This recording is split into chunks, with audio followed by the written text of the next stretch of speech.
Salam sejahtera, anda sedang menonton Bisnes Awani bersama saya Nawati Adnan. Akses kepada kredit menjadi faktor kritikal bagi menjamin pembangunan keusahawanan di sesebuah negara. Dan di Monte Carlo, editor Astro Awani Rizal Zulkapli turut membincangkan berkaitan akses kepada kredit bersama pemenang Nobel Laurette dan pengasas Mikro Kredit Profesor Muhamad Yunus.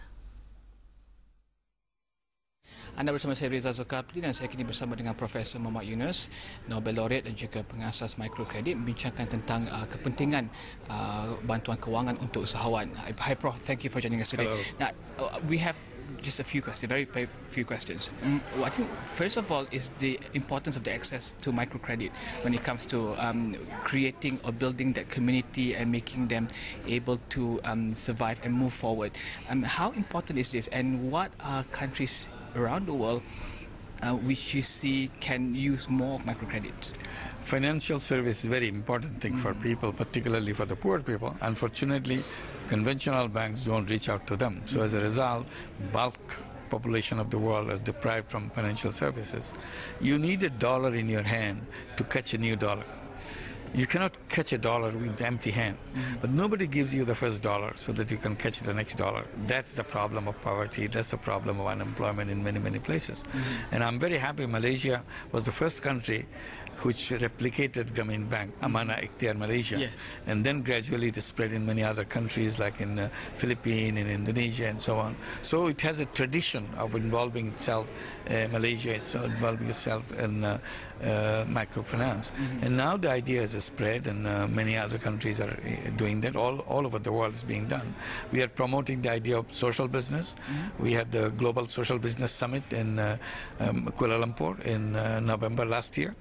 And Prime Minister Najib has announced a social business fund for Malaysia. So we are hoping more and more of these social businesses will be created in Malaysia because of the interest. And we have lots of organizations like My Harapan and others who are involved in creating social businesses. So government's role is important when it comes to creating or kick-starting that. It's very important. First of all, the government role is important because it will be the cheerleader, applauding people doing the right thing, and also creating environment, enabling environment so that microfinance can take place, so that social business can take place.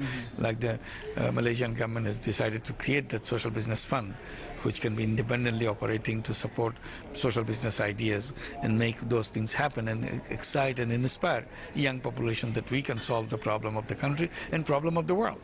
If you can solve one problem in Malaysia, then this becomes a knowledge for the whole world. Everybody will like to learn from you. And there's also a trend where you give microcredit or loans to female entrepreneurs, but wouldn't that be discriminating to male entrepreneurs, breadwinners of the family? What do you mean? This is the same thing. You can ask the conventional banks, the discrimination. They don't lend money to women.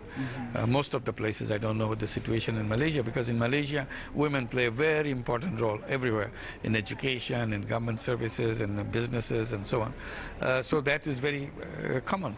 Now, in Malaysia, men can complain that, yes, we are deprived from everywhere. We are not getting the job, we are not getting the school, and so on. So that's not the question. Why don't we involve everybody else? So in microfinance, we focused on women because it works so much better for the family. So families doesn't exclude the men in the family. We don't say that we are not giving loans to men. We are only saying that women is the representative of the family. She can borrow for everybody, including her husband. There's no problem with that. So it's not exclusion. It's how the system should work. That's the whole issue. Okay, and lastly, future of microcredit. Will it evolve to another form of a financial institution altogether, or what do you make of it in the future? I'll put it this way. Today, microfinance, all said and done over the last 40 years, is a kind of a footnote in the banking system. First of all, it should be the mainstream.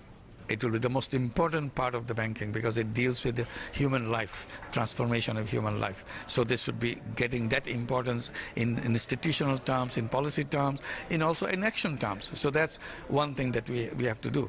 And and there'll be transformation, like technology is coming.